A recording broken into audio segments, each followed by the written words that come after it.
And this box right here is something that is brand new to me. It's used, this whole thing is used, but it's gonna be brand new to me and I'm excited to use it. And it's gonna be a huge game changer for me and also a big upgrade. So let's go ahead, get right into it and open this baby up. So we got the trusty knife. It's not that good. If you've seen the last video with me unboxing my mics by Hollyland, this knife does not cut that well because I don't know why. It's just dull. You know what, let's just do this.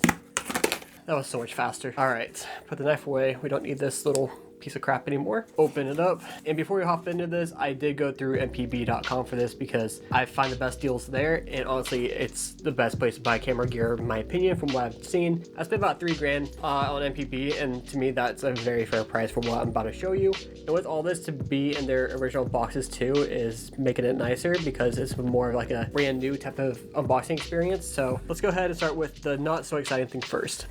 This right here is the 17 to 70 f2.8 Tamron lens. This lens is one that I was eyeing for a minute when I was looking at lenses. It is an APS-C lens. I've heard that this lens, or APS-C, like crop sensor lens on the camera I'm about to show you, works for it, but I guess it's only one way to find out to see if it will work for it. Up on top, we got the manual, not the so fun exciting stuff, but then we have the lens itself, if it wants to open up.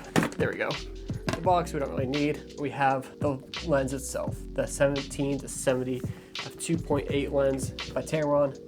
It looks very nice, very clean condition. Again, I bought it used, and for what it looks like, it looks very new. And I'm hyped about that because a lot of times when you buy used gear, it could look really wrecked and not as good as you hoped it would. Ooh, that's actually super clean. It's actually super clean. But that's a cool thing about MPB. They take photos of what the product you're going to be getting, so you could just go in detail and hover over the image itself and kind of look over it to see if it's the right one for you, or if you want to spend the money and see how fresh you could get it and how new looking you could get it. So we're gonna set that lens right there for now. Actually, I'll set it closer so you guys can see that. All right, so next up is the big thing, the big game changer to my whole content creation setup is the Sony A7 IV. So the reason why I went with the A7 IV is just because I've always wanted to go and upgrade a mirrorless because I still shoot on the 5D Mark IV. That's what this is being filmed on right now. And 8-bit isn't cutting it for the type of videos I do now and everything like that. And I wanted to upgrade to a 10-bit. And granted, I could have upgraded to a Canon mirrorless camera like the R6 or R5, whatever it is, and go from there. But I wanted to switch up, try a new company and see how it is. So I'm excited to be using this. Let's go ahead, unbox this. And yeah, my first ever mirrorless and Sony camera. Let's go ahead and hop right into it.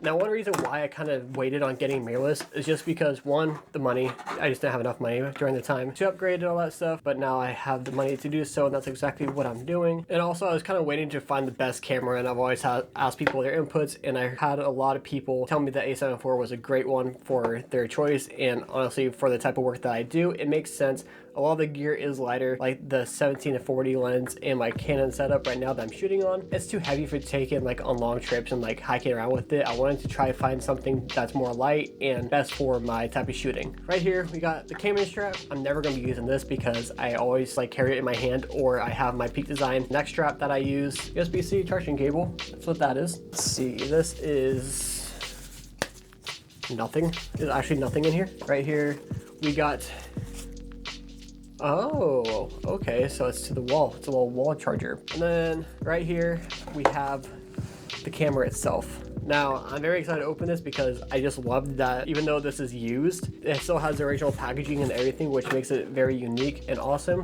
Nothing else in there. So far, I haven't spotted a battery, which I'm kind of concerned about. Hopefully, it's in the camera itself, but let's go ahead and open this up and find out. All right, very excited. Ooh, that looks so good. Oh, that looks so nice, doesn't it? Doesn't it look like super nice and crisp? You got the flip out screen on this thing, which is super sick. So like if I want to shoot a vlog with Sony, I can. Makes it super convenient and just makes it nice because on that camera, there's no flip out screen or even a tilt screen. Let's check out the sensor. Ooh, crisp and clean. Look at that sensor. Ooh-wee. Too good, too good. Now let's check if there's a battery because there's no battery in the package. Now, let's see. Okay, good. Battery's in there. I was kind of worried about that. Thankfully, it's in there. But let's go ahead, take this out in the field and take a couple of shots with it and get my first impressions on it because I am beyond hyped to start shooting with this and actually create fun and good content.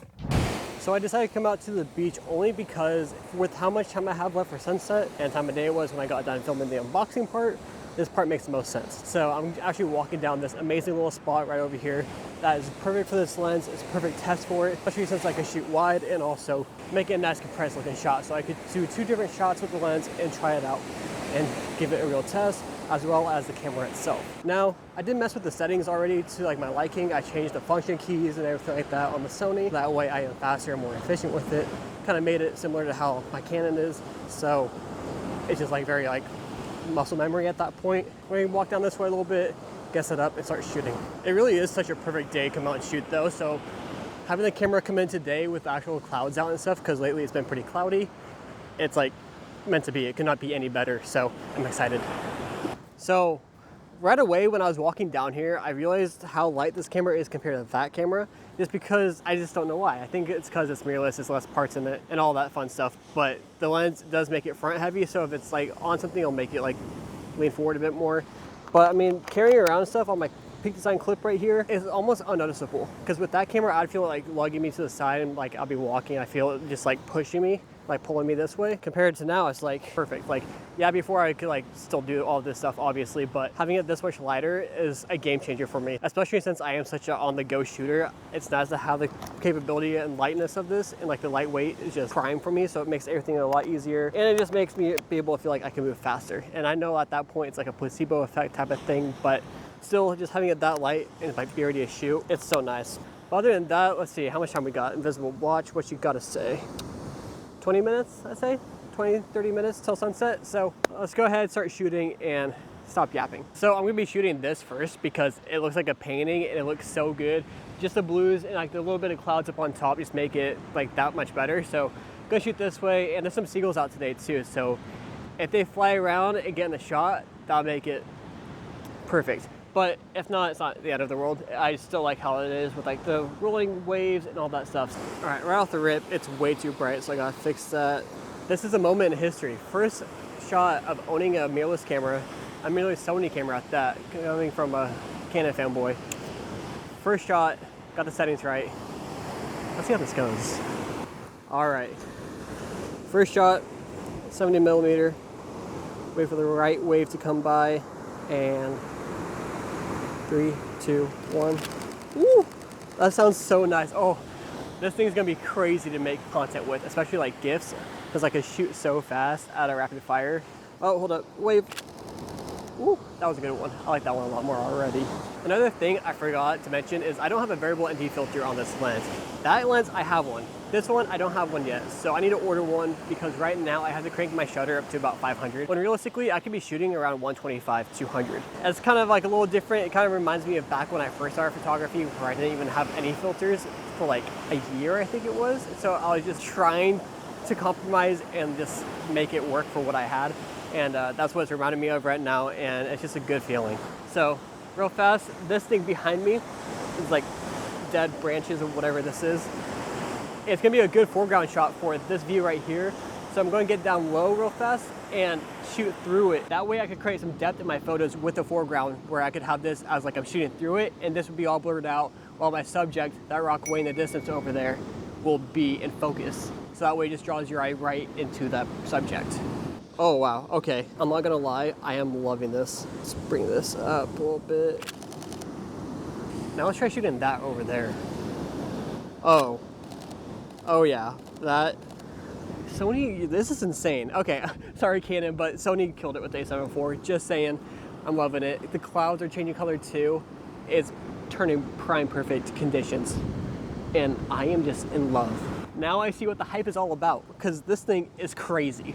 It's actually crazy. All right, so right now, I am actually going to be just running around shooting because the clouds are changing color perfectly, and I don't want to miss the opportunity on the first day of getting this camera and miss a shot where it's gonna be super sick.